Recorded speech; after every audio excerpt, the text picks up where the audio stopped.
Hello friends, welcome to our channel crypto with Vishal. आज की video में बात करेंगे गाइस सबसे पहले बिटकॉइन के चार्ट के बारे में और उसके बाद बात करेंगे सोलाना के इकोसिस्टम के बारे में। और एक मीम कॉइन सोलाना का है, बॉन्क ने जो करा है वो आने वाले टाइम में वो कर सकता है, उसके बारे में आज के वीडियो में बात करेंगे। सबसे पहले चलते हैं क्रिप्टो एनालिसिस पे क्या चल रहा है मार्केट पे एक बार देखते हैं। तो मार्केट कैप 2.3% अप है, 1.65 trillion market cap as of now चल रही है। वॉल्यूम के बारे में बात करें तो 11.5% डाउन है क्योंकि वीकेंड चल रहा है। फियर एंड गियर इंडेक्स 73 में, और हीट मैप की बात करें तो पीटीसी 2% अप और इथीरियम 0.23% डाउन यहां पे चल रहा है। एडा 25% अप है। लास्ट वीडियो में आप लोगों को याद होगा हम लोगों ने जिन 5 टोकन की बात करी थी, 5 प्रोजेक्ट की बात करी थी, उसमें यहां पे था एडा, और एडा ने जो पंप की हम लोगों ने बात करी थी वो ऑलरेडी यहां पे कर लिया है। बाकी भी जो हम लोगों ने प्रोजेक्ट के बारे में बात करी थी वो भी एज ऑफ नाउ यहां पे अच्छा कर रहे हैं। सबसे पहले चलेंगे बिटकॉइन के चार्ट के बारे में। तो जब ये वीडियो बना रहा हूं मैं, बिटकॉइन का प्राइस है 44,340। तो वही हो रहा है जो पिछले कई दिनों से हो रहा है। वीकेंड पे हम लोगों को पंप देखने को मिल रहा है, और एज ऑफ नाउ ये होता था कि वीकेंड पे हमें इतना बिटकॉइन के प्राइस में रैली देखने को नहीं मिलती थी, पर वो थोड़ा सा अब चीज़ें जो है बदल रही है। कल रात को भी अगर आप देखेंगे तो एक पंप आया बिटकॉइन के प्राइस में, बिटकॉइन ने एक और हाई यहाँ पे लगाया 44,785 का, पर उसके बाद वो सस्टेन नहीं हो पाया और हम लोग नीचे की तरफ यहाँ पे आ गए। टेलीग्राम पे भी मैंने ये डाला था आप लोगों कि हम लोग का जो रेजिस्टेंस जोन था बिटकॉइन अभी उसी लेवल पे एग्जैक्टली यहाँ पे चल रहा है। अगर आप ये देखो तो अभी बहुत इंपॉर्टेंट रहेगा कि अगर ये सस्टेन होता है तो अगला लेवल जो है हमारे पास यहाँ पे 48,000 का, 48,500 का देखने को मिल सकता है। और इस लेवल पे बहुत सारे जो शॉर्ट्स लगे हुए थे वो लिक्विडेट हो जाएंगे, तो हो सकता है एक स्पाइक इस लेवल पे बन सकती है।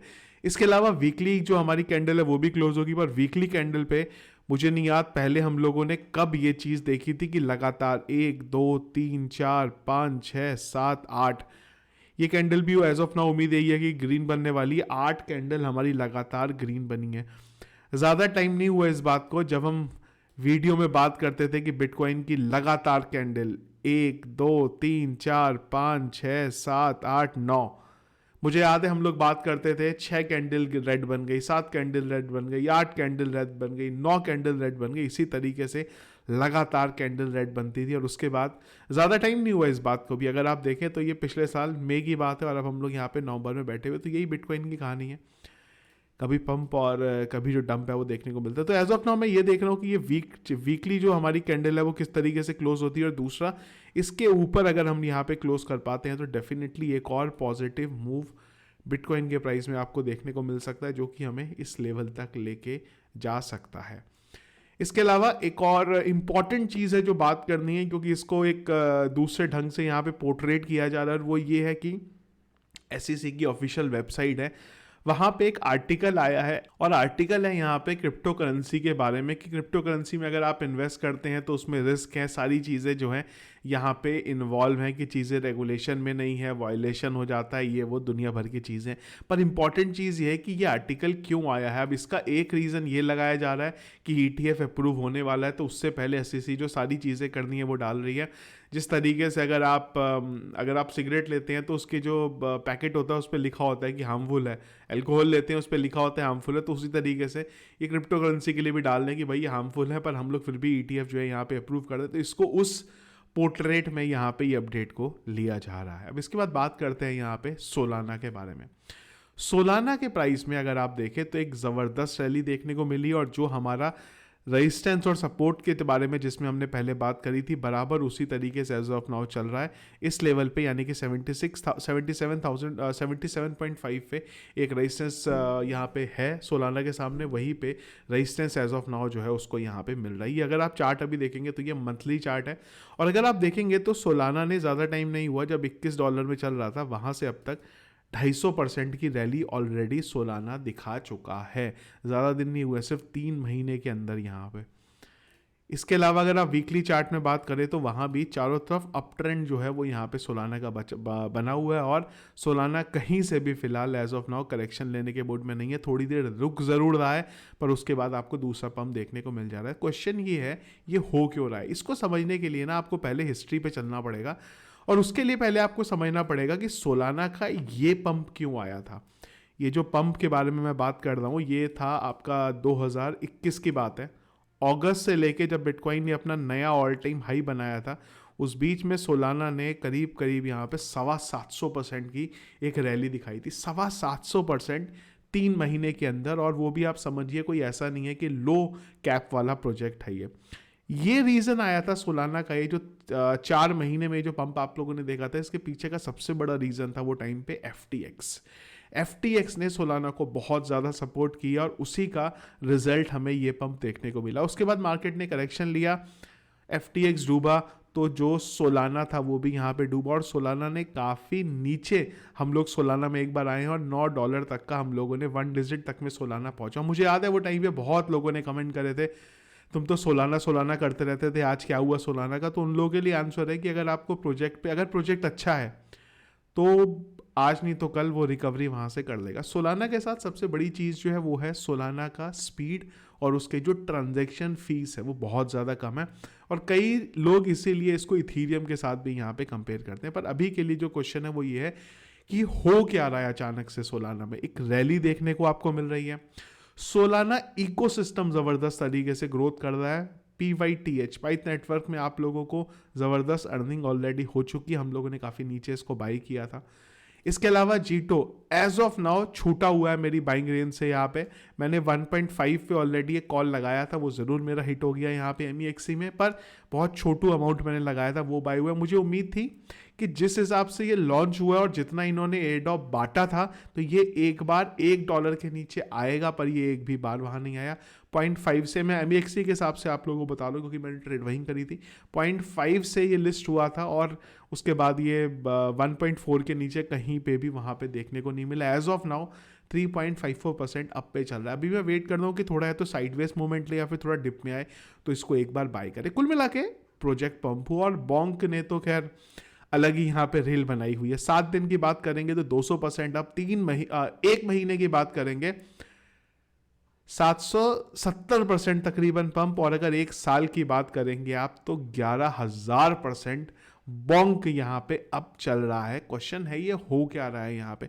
अब इन सब प्रोजेक्ट में अब आप बोलेंगे इसका सोलाना से क्या रिलेशन है, तो अगर आप इसकी बात करते हैं सोलाना पे है, जीटो की बात करते हैं सोलाना पे है, बॉन्क की बात करते हैं सोलाना पे, तो Solana ecosystem as of now यहाँ पे ग्रोथ हो रहा है। लास्ट टाइम सोलाना क्यों ग्रोथ हुआ था, वो टाइम पे ये ग्रोथ हुआ था यहाँ पे FTX की वजह से, और इस बार जो ये पंप हो रहा है उसके पीछे एक बहुत बड़ा रीज़न है यहाँ पे कॉइनबेस बहुत हद तक सोलाना की यहाँ पे हेल्प कर रहा है, और जो उसके प्रोजेक्ट है उनको भी यहाँ पे लिस्ट कर रहा है, जिसकी वजह से ये सारी चीज़ें आप लोगों को देखने को मिली हैं। चीटो की अगर आप बात करेंगे तो देखिए आया और आते ही ये हर जगह पे लिस्ट हो गया, कॉइनबेस ने इसको वहां पे लिस्ट किया। बॉन्क का भी मार्केट में एज ऑफ नाउ रूमर्स हैं कि ये आपको जल्दी कॉइनबेस के ऊपर लिस्ट होता हुआ देखने को मिल सकता है, और उसके पीछे का इंपॉर्टेंट रीजन है यहाँ पे ये प्लान। अब आप बोलेंगे यार अगर ये प्लान है भी तो FTX के टाइम पे क्या हुआ था, सोलाना के प्राइस ने पंप लिया था, लेकिन इस बार चीज़ें काफ़ी ज़्यादा अलग है, क्योंकि इस बार जो सोलाना का इकोसिस्टम है, और अगर आप सोलाना के डेक्स पे वॉल्यूम देखेंगे तो वो सबसे ज़्यादा हाई है। जब FTX आया था, FTX ने सोलाना में इन्वेस्ट किया था, सोलाना के प्राइस ने वो टाइम पे पंप किया था, पर अगर आप सोलाना के पूरे इकोसिस्टम की बात करते हैं तो उसमें वो ग्रोथ देखने को नहीं मिला था। FTX के टाइम पे भी जो ग्रोथ एज ऑफ नाउ इस टाइम पे देखने को मिल रहा है, आप 2021 के वो ऑल टाइम हाई की बात करिए या उसके बाद भी जो पंप आया बात करिए, पर जो इस समय नवंबर के महीने में जो डेक्स में वॉल्यूम है, और अभी तो खैर आप देखिए ज़्यादा दिन हुए ही नहीं है तो भी ये वॉल्यूम काफ़ी हद तक नवंबर के बाद जो अगला महीना है उसका वॉल्यूम यहाँ पे हो चुका है। तो ये बहुत बड़ा रीज़न है कॉइनबेस का भी यहाँ पे सामने आना, और ऑब्वियसली बात है सोलाना की जो एक अलग पावर है अपना ट्रांजैक्शन स्पीड, और उसी के साथ साथ जो फीस लगती है उसमें वो बिल्कुल ना के बराबर है, जिस वजह से इथीरियम के ऊपर भी कई लोग इसको देख रहे हैं। अब इंपॉर्टेंट चीज़ हमें क्या फ़ायदा है, पहली चीज़ तो ये कि जो प्रोजेक्ट मैंने बताए हैं, अगर आप पाइथ नेटवर्क की बात करते हैं, अगर आपको डिप में मिले तो डेफिनेटली इसको बाई कर सकते हैं। बॉन्क के साथ भी हम लोग वेट कर रहे हैं कि थोड़ा एक बार करेक्शन आएगा तो हम लेंगे, और सेम चीज़ हम लोग जीटो के बारे में बात कर रहे हैं जो कर रहे हैं। अगेन अगर आप लोगों को वेट नहीं करना है, थोड़ी सी क्वांटिटी ले सकते हैं, 5 पार्ट में यहाँ पे बाई कर सकते हैं, एक पार्ट में इनको भी ले सकते हैं। उसके बाद जब मार्केट क्रैश होगा तो उनको वहाँ पे आप अपना DCA कर सकते हैं, अगर सब्र नहीं हो रहा है। क्योंकि बहुत क्वेश्चन आ रहे हैं मुझे जीटो के बारे में। अगेन जीटो का मुझे जो मैंने एज ऑफ नाउ सोचा था वो यही था वो टाइम पे जब ये लिस्ट हुआ था कि एक बार क्रैश होगा प्राइस, इसलिए क्योंकि एयर ड्रॉप इन्होंने इतना बांटा है, लेकिन ये कुछ भी नहीं हुआ, सिर्फ वहाँ से बढ़ते हुए जा रहा है। तो मैंने तो लिया हुआ था छोटे प्राइस पे, छोटू सी क्वांटिटी। एक बार देखेंगे अगर प्राइस डाउन होता है तो वो टाइम पे इसको लेंगे। मैंने वो टाइम पे जब ये लिस्ट हुआ था मैंने 1.5 पे, 1 पे और 0.75 पे इसकी बाइंग लगाई थी, पर 1.5 के अलावा कहीं पे भी नहीं है। अगला एक और प्रोजेक्ट जो है अगेन सोलाना के ऊपर है, मैंने कल टेलीग्राम पे आप लोगों को डाला था। ये भी एक मीम प्रोजेक्ट है, इसका नाम है मायरो। इसका अगर आप देखते हैं एज ऑफ नाउ जो वॉल्यूम है वो $11 मिलियन का है, और अगर आप इसकी मार्केट कैप देखते हो तो 40 मिलियन की है। सोलाना के ऊपर ही ये बना हुआ है, सारे ऑलमोस्ट एक्सचेंजेस पे लिस्ट है, बड़ों पे नहीं है अभी भी, बाइनेंस और अगर आप कॉइनबेस की यहाँ पे बात करते हैं। पर एक चीज़ ध्यान रखिएगा, इस प्रोजेक्ट के बारे में भी ऑलरेडी बहुत पंप है। पिछले 7 दिन में 150% का, एक महीने में 1000% का पंप है।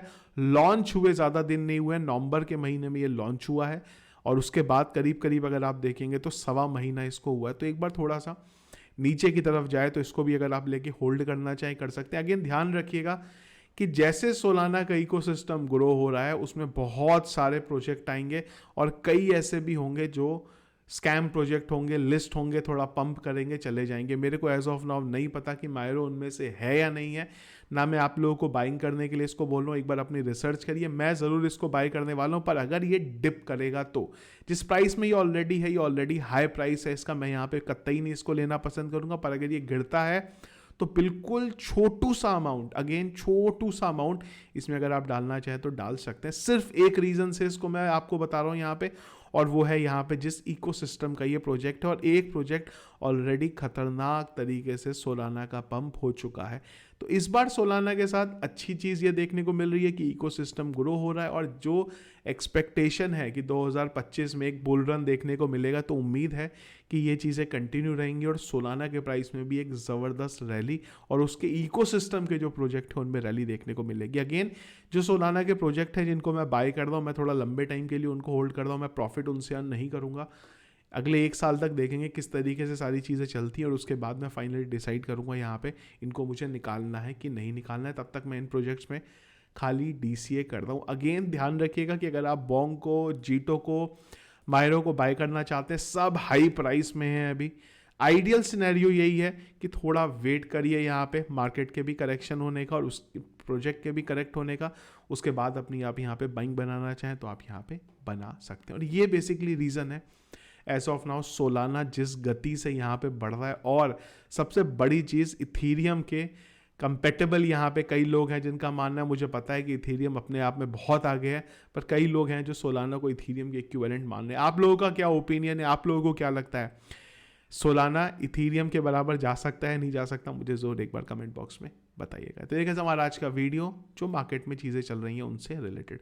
इसके अलावा अगर कुछ और दिन पर अपडेट आता तो डिस्कस करेंगे टेलीग्राम चैनल पे, जिसके लिए टेलीग्राम का चैनल अगर आप लोगों ने ज्वाइन नहीं किया है ज़रूर ज्वाइन करिएगा, लिंक वीडियो के डिस्क्रिप्शन पे मिल जाएगा। Thank you friends.